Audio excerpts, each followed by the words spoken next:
Hey everyone, God bless you. Christ is risen. Blessed conclusion of Paschal Tide to all of you. My reflection today I'm entitling How to Treat Your Woman, Manners Number One. I'm saying manners number one because maybe I'll give some more reflections along this line in the future, and I can just call them number two and number three, number four, etc. This question of etiquette, of proper manners for us men in regards to our women is, to my mind, completely neglected and is absolutely essential for having a proper God-fearing relationship with your wife or your girlfriend or women in general. You know, the disappearance of proper Christian demeanor and etiquette is very much the fruit of the eclipse of concepts of male and female in our culture, with the whole destruction of natural respect for natural realities, and the whole rise of the unisex movement and radical feminism, and now this insane disregard of biology that is fueling the trans movement. It's very, very important for us to reconnect with the sources of our civilization, with the Christian roots of proper etiquette and manners, and what's behind them. Recently, one of my parishioners had a baby. This is something that we pastors have the joy of constantly being blessed with participating in naming babies and blessing moms and their newborns. It's absolutely wonderful. And one of our moms here at the parish sent me a screenshot of the paperwork that was given to her in our local hospital that she had to fill out after giving birth before she could go home. Listen to this. These are the questions she was asked. For the mother, if other sexual orientation, please specify. Next question. Parent giving birth. That's what they call a mom now. The parent giving birth. Relationship to the child. Please identify. Mother, father, parent. Okay, so you're a parent giving birth and you can click father? Oh, that's fascinating. I've never seen any fathers give birth before. Number 26. Parent giving birth. Marital status. Married, single, divorced, widowed, relationship into domestic partnership. Next, mother.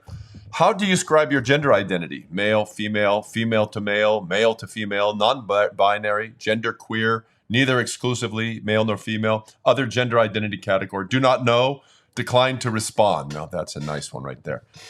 Number 22, mother. If other gender identity category, please specify. If you want to call yourself something else, please specify. They're asking this of every mother who wants to leave the hospital after having a baby. Mother, how do you describe your sexual orientation? If more than one orientation, select orientation with which you identify the most. Lesbian, gay, homosexual, straight, heterosexual, bisexual, pansexual, other sexual orientation. Do not know, unsure, decline to respond. Mother, if other sexual orientation, please specify. So they're asking, what is the relationship of the parent giving birth to the child, mother or father? Mm-hmm. Dear ones, with that being so ingrained in our anti-God culture that it is being forced upon our hospital system and established there as normative, if that's as crazy as it is, then we shouldn't be surprised that basic manners and etiquette from civilized centuries have disappeared from the face of planet Earth in the West. Certainly, these things are gone. Are manners and the subject of etiquette legitimate subject matters for Christian ethics? Can we actually say that the church has spoken to such things, that God himself has a definitive word, or are they just culturally relative realities? Well, the answer to that is yes, we may. And they are a matter of revelation. They find a place in the Holy Scriptures, the divinely inspired, spirit-given, God-breathed Scriptures, to address the subject of etiquette and manners.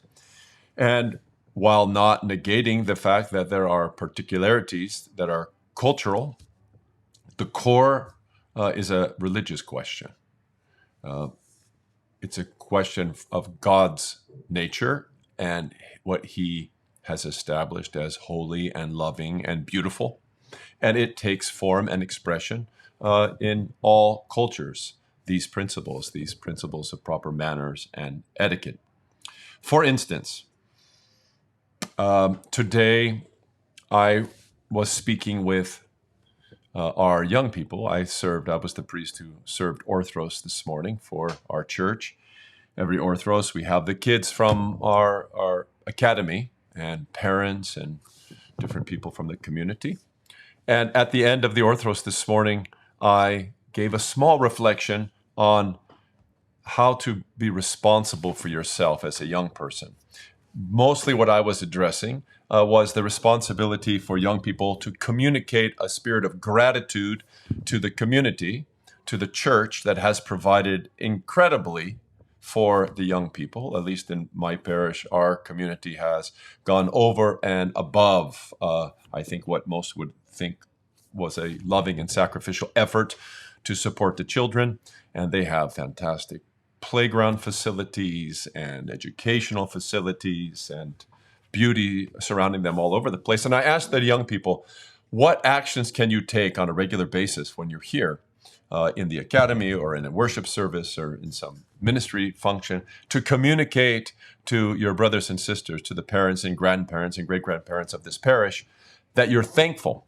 I said, right now, there are so many children on campus and around throughout the week that many of the adults are deeply bothered by how the children treat the bathrooms. Yes, especially the ladies. The kids in general, if you don't work hard to train your kids to be respectful of common places, they won't be. And I told the kids this morning, I said, when I was young, I was taught by my dad whenever I went to a place like a restaurant or some function and we went together to the restroom, my dad would always insist that when we were in the restroom, that after we had washed our hands, that we would contribute something to the restroom so that it would be cleaner after our usage than it was before.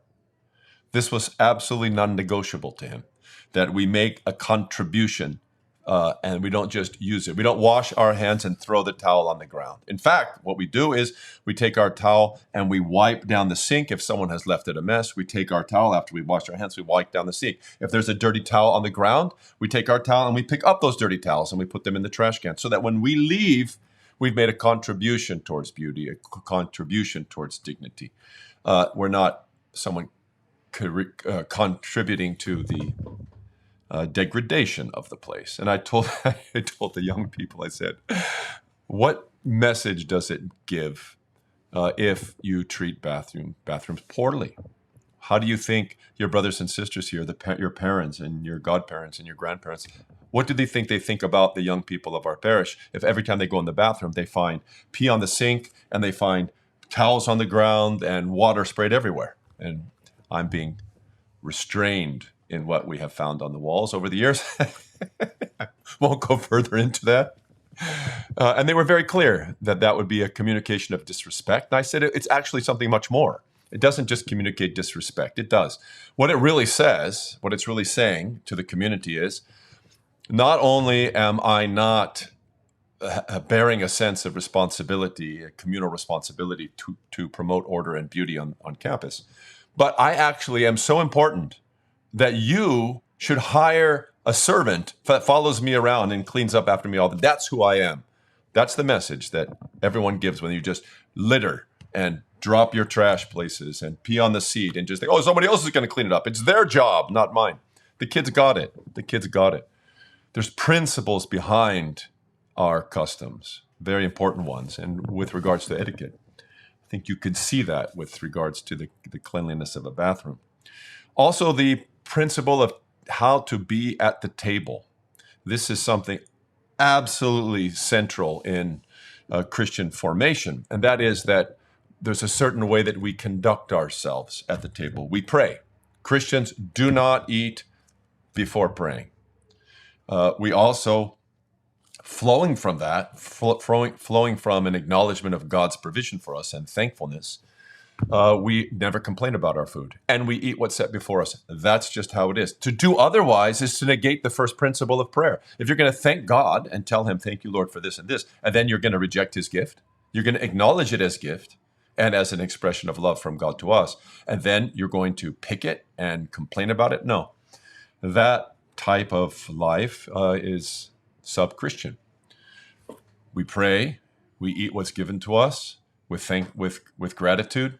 And we also, if we're young, we listen. We listen. We don't speak as though we're in the presence of our elders. We don't speak as though our voice matters like theirs does. No, in fact, the scriptures teach all of these things. If you want to know more, read the 31st and 32nd chapter of Sirach. Here, I'll just read you a sample. Eat what is set before you like a gentleman. Do not munch and make yourself objectionable. Be the first to stop for good manners' sake, and do not be insatiable, or you will give offense. And on and on. Actually, there's about 30 verses on how God-fearers should conduct themselves at the table. And if you want more on the table manners, several years ago, I think maybe 4 years ago, I did a reflection just called Table Manners, in which I use a few patristic quotes to kind of flesh out what beauty and dignity looks like at the table. But you get the point. You get the point. This is addressed in the scriptures. It is addressed by teachers of the church, by church fathers. And I would like to spend the rest of the time on this video suggesting some practical manners, some etiquette for young men and older men too, if they haven't learned it yet, with regards to our own women. How to treat your woman. It's a big deal, and it expresses really what you think. And in this initial volley, I'll just say this. Your whole disposition should be to serve them, to serve your woman, and to protect your woman. This is the mentality that you should have. So, for instance, you should hold the door for your woman. This means that if you're getting in the car, you don't just let her get in her door and you get in your door. No. You go, if you're walking to the car, and you open her door. You help her get in. You help her get her seatbelt. You make sure her dress is in the door before you slam the door. You shut the door. And then you get yourself in. When you arrive at your destination, you park, you get out, and you open her door. When you're walking into a building, you open the door and you invite her in. And if there's other women, you invite them in. And then you trail in behind them and make sure that the door is shut. That's basic. You hold the door as a matter of respect. You seat your woman first. If you walk into a restaurant or you're going into some function or some class, you help your woman to her seat. And you pull her seat out and you help her get comfortable. And then you take your place. This is how we sit. When you stand, you push your chair, and then you help her stand. If her purse is on the ground or over the seat, you help her get that. That's basic respect. If she's wearing a coat, you help her take her coat off when she's sitting down, and then you help her put her coat on when she stands up. I always make sure that my wife, when we sit together, that my wife is on my right hand at the position of honor and respect. If I'm being seated at the head of the table, then I ask that my wife be on my right side as a place of respect. Sitting on the right is a very respectful way. If a woman walks into a room and we men are sitting down, our woman or any others, we stand up and we greet them. When we walk with our woman in public, we should always walk between them and any threat or potential danger. So, for instance, when you're walking down a public street, the man should always be between his woman and the road, so that if there is any threat coming from the road, he faces it before she does. If there's going to be a car who runs over a puddle, it's going to splash him and much less her. And if you switch sides, then you switch positions. If you go across the street now, you'll need to just move behind her and take the position between her and the road. You shelter her from vulgarity. If you're in some place or person group comes towards you that is full of vulgarity, you don't stand there and allow her to be slimed by people using horrible language or talking about totally inappropriate subjects. And of course, this in our society with the breakdown of basic culture, you hear the most grotesque things in public at high volume almost everywhere, at least in the major cities, in the urban centers of our nation, which is a tremendous commentary on our barbaric lifestyle. But you simply help your wife. Go someplace else or take your woman and walk away from that so that she doesn't have to be subjected to things that she shouldn't have to see or hear. Sometimes it's harder to do than to want to do in our culture today.